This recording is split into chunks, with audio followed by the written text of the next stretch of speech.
Bienvenidos a una nueva cápsula de bioética en nuestro canal La Luz sobre el Celemín. Hoy vamos a hablar de la gestación por sustitución, tal cual lo recoge la legislación española, aunque también este tema lo podemos denominar de distintas maneras: vientres de alquiler, gestación subrogada, maternidad subrogada, etc.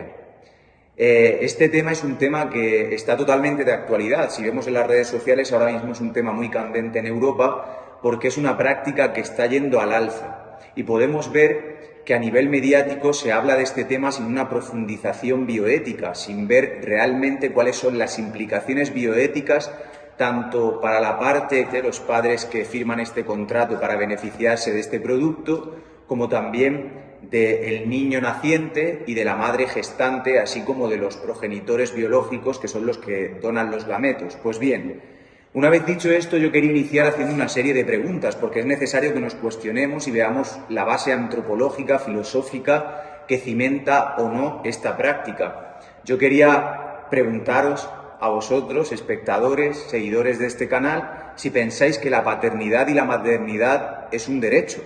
Si realmente la paternidad y la maternidad son un capricho, son un mero deseo o es un don.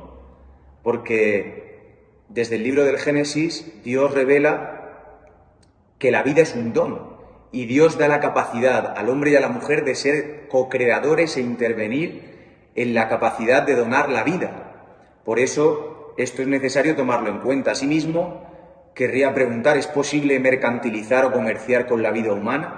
¿La dignidad humana inherente puede ser pisoteada por un simple deseo, por un deseo de paternidad? Pues bien, quiero iniciar diciendo que por gestación, por sustitución o maternidad subrogada, podemos entender la práctica por la que un individuo o una pareja solicitan a una tercera persona, que es la madre subrogada, que geste a su hijo o sus hijos. Para ello, el embrión es obtenido por la técnica de la fecundación in vitro, que sabemos que se hace en laboratorio, en las placas Petri, y en un siguiente capítulo trataremos muy a fondo sobre las técnicas de reproducción asistida, que es un tema también muy vigente. Este embrión obtenido por estas técnicas FIP, vamos a llamarlo a partir de ahora técnicas FIP, fecundación in vitro, es implantado en el útero de la madre gestante. Más de la mitad de los casos de maternidad subrogada o de gestación por sustitución provienen de tratamientos de FIP fallidos, seguido de parejas del mismo sexo, especialmente masculinas porque ellos no pueden engendrar, y la tercera causa son indicaciones médicas de origen femenino. Por tanto, es esencial que para poder hablar de este tema identifiquemos las distintas partes que intervienen y están involucradas en este proceso.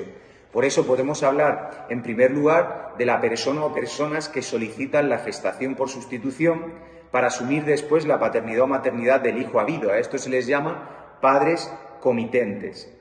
Y también está la parte de la madre subrogada y también está la parte de los donadores, que pueden ser bien los padres comitentes los que donen el esperma y puede ser la madre subrogada la que done los óvulos, pero también puede ser que los donen otras personas distintas, un tercero. Y asimismo está también el hijo. Por tanto, podemos hablar de hasta 5 actores en este mercado de los vientres de alquiler. Los padres que firman el contrato y que solicitan al hijo, la madre que gesta dentro de sí, el mismo hijo gestado y luego el padre y la madre, que pueden ser distintos de los que firman el contrato.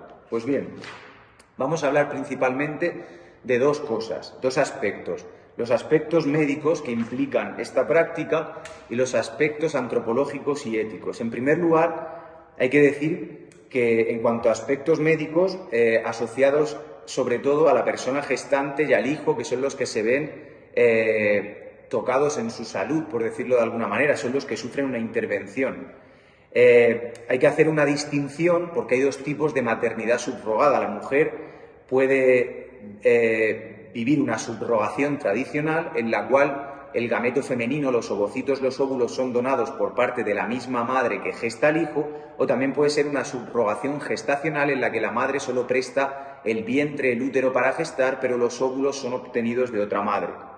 Asimismo, vemos que en cuanto a implicaciones psicosociales de los que intervienen en este proceso, solemos ver que la persona gestante suele tener un concepto de familia y maternidad muy flexible, no tiene conceptos firmes sobre esto. Hay dos motivos principales para este préstamo que se hace del vientre, que por una parte son motivaciones altruistas, pero realmente es un mercado financiero lo que mueve todo este negocio alrededor de la vida. De hecho, lo podemos ver porque la mayor parte de países involucrados en temas de este tipo han sido la India, que ha sido un país de turismo para maternidad subrogada, en el cual una mujer puede llegar a cobrar lo que cobraría en 5 años con un solo embarazo.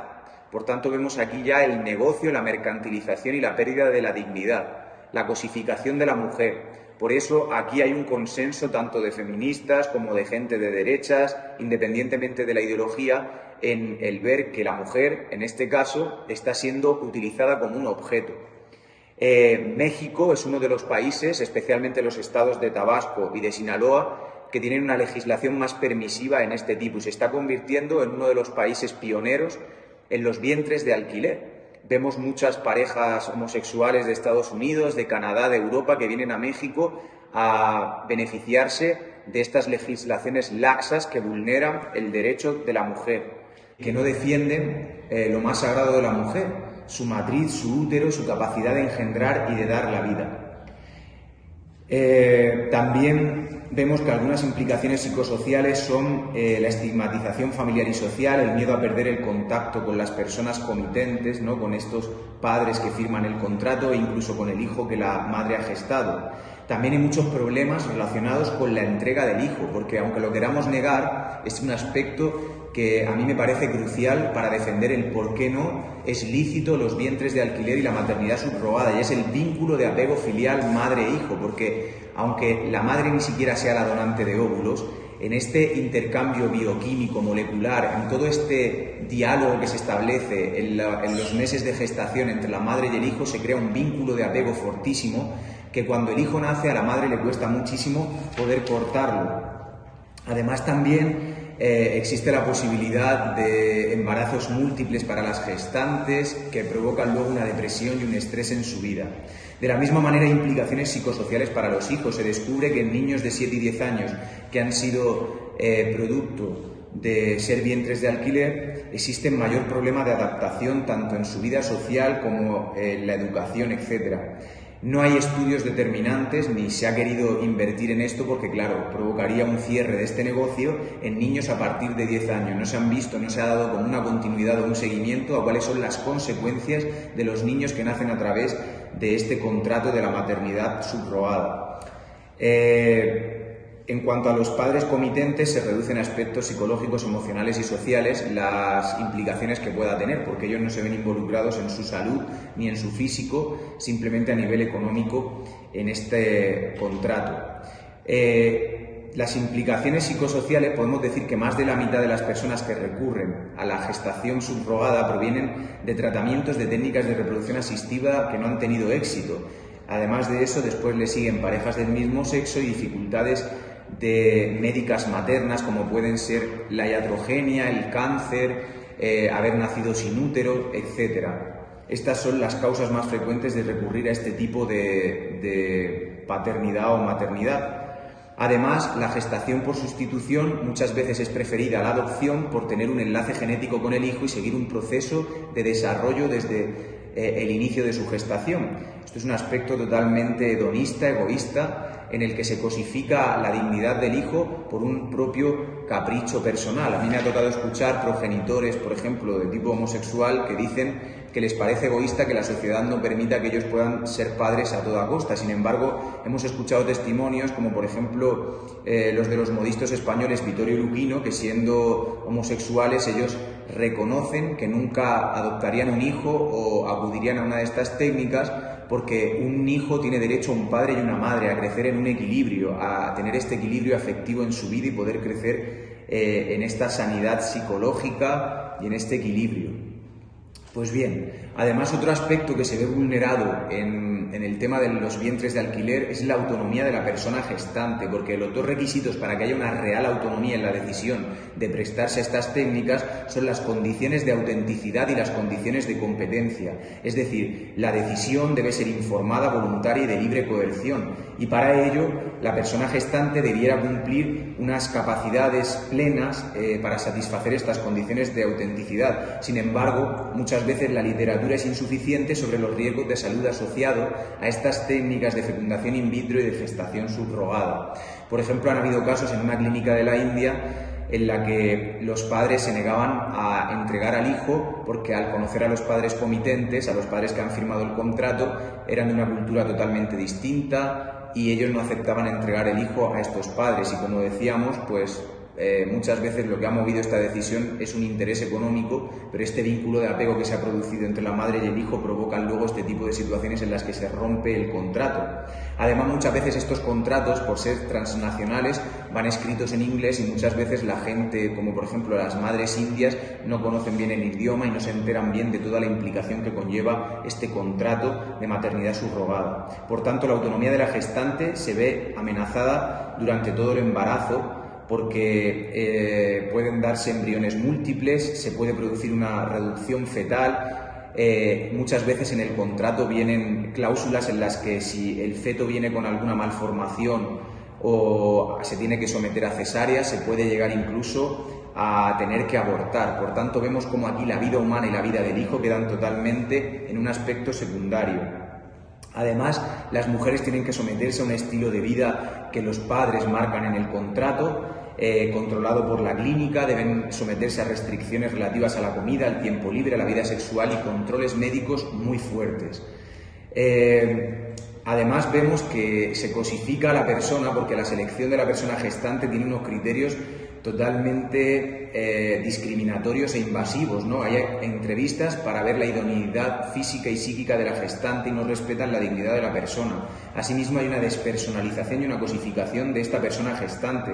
En el personalismo, que San Juan Pablo II ha defendido, que Elio Sgrezia, este cardenal que funda esta corriente personalista, comprenden al ser humano como una unidad tridimensional de cuerpo, psique y espíritu, y aquí vemos que se vulneran dos aspectos, el de la psique y el espíritu de la persona, para utilizar su físico como un mercado, como algo que se puede comerciar, que se presta para un servicio. Por tanto, se ve el embarazo como algo puramente funcional y no se ve a la persona en todas sus dimensiones. Asimismo, hay una instrumentalización de la persona gestante, porque en la filosofía personalista vemos que la dignidad de la persona es un fin en sí mismo y nunca un medio. Aquí vemos que el fin último es el hijo a toda costa, aunque se vulneren los derechos de la persona gestante.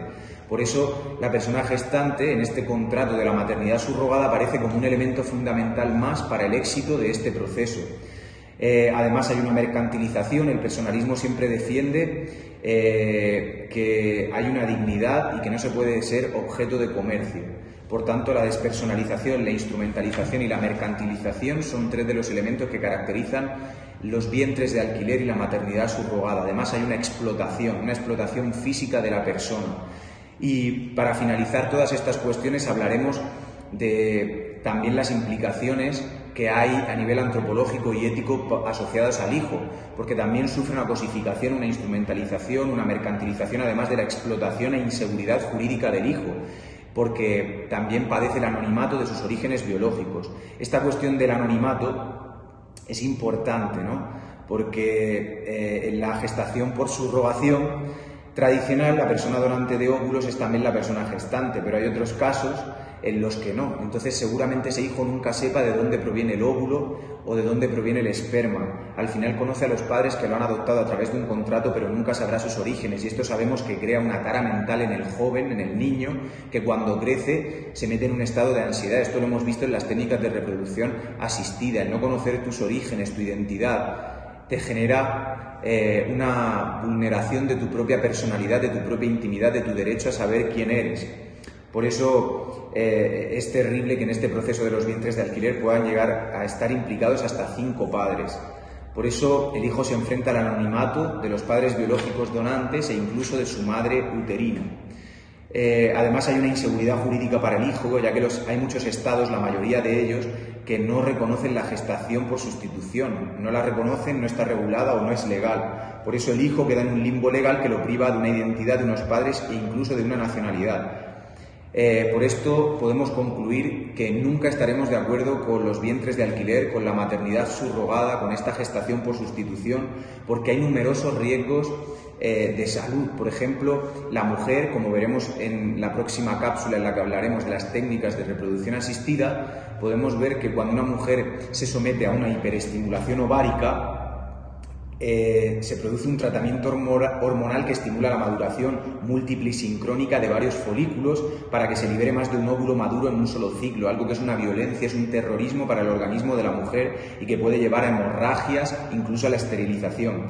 Existen diferentes protocolos de estimulación ovárica, los cuales varían en la dosis de gonadotropinas administrada, el costo, los resultados clínicos, el grado de molestia del paciente, la probabilidad de visitas hospitalarias. Son muchos los factores que afectan a esta hiperestimulación ovárica y que pueden tener graves complicaciones. Por esto, someter a la mujer a este tipo de tratamientos es algo muy peligroso. De la misma forma, existen complicaciones médicas asociadas a la gestante, al hijo, pueden haber embarazos múltiples. Vemos que también la vida humana en el laboratorio se ve sometida a la reducción embrionaria por categoría, por un criterio que no tiene ningún fundamento, ¿no? Sino simplemente por el deseo de que tu hijo tenga determinadas características, se puede abortar un embrión, elegir otro, y aquí vemos cómo también la vida humana aparece vulnerada. Además, por supuesto, puede haber incompatibilidad inmunológica en el organismo de la madre donante de los óvulos y la madre que lo gesta, y se pueden dar numerosas incompatibilidades. Además, hay una ausencia de autonomía real, hay una despersonalización, como hemos dicho, una explotación de la persona donante, de la persona gestante, del hijo, la instrumentalización, la mercantilización, la manipulación en la selección de los embriones, un mayor riesgo para la salud y la vida y la cuestión del anonimato. Por tanto, con todas estas cosas podemos ver cómo esta maternidad subrogada, estos vientres de alquiler, son una vulneración total de la dignidad humana. Y desde un criterio bioeticista, desde la bioética más tradicional, desde el personalismo ontológico, desde el cristianismo, desde esta visión, nunca defenderemos este tipo de argumentos y siempre defenderemos una paternidad y maternidad como don. Quiero terminar solo aludiendo a este libro del Génesis, a este relato de la creación, a esta ley natural que Dios ha revelado en su creación, con este árbol de la vida que Dios ha puesto en el centro del jardín de Edén y que nos ha llamado a no tocar, so pena de muerte. Por eso, cuando la criatura rebasa la línea y se pone en el lugar del Creador, el hombre se animaliza y la vida se instrumentaliza. Por eso tenemos que decir que la persona siempre será un fin en sí mismo, nunca se podrá jugar ni negociar con este tipo de legislaciones que pretenden hacer de la persona un objeto. Por eso todas estas legislaciones de India, de México, en Ucrania, en Europa también se está negociando mucho con esto. Muchas personas de países europeos van a Ucrania a conseguir el hijo por un vientre de alquiler y luego se produce un limbo en el derecho, en la legislación, cuando van a registrarlo a sus países. Por eso, mujeres, hombres, la naturaleza revela la verdad en sí misma. Yo os invito a que nos podamos seguir cuestionando sobre todos estos temas que vamos a seguir tocando en estas cápsulas de bioética, que espero os parezcan interesantes. Poned en los comentarios los temas que queréis que se traten y seguiremos haciendo mejoras en el canal, en el audio, para poder poner a vuestro servicio todos estos conocimientos, todos estos temas. Que el Señor os bendiga y os guarde, haga resplandecer su rostro sobre vosotros y os conceda defender siempre la verdad y la vida. Un saludo y nos vemos en la próxima cápsula de bioética.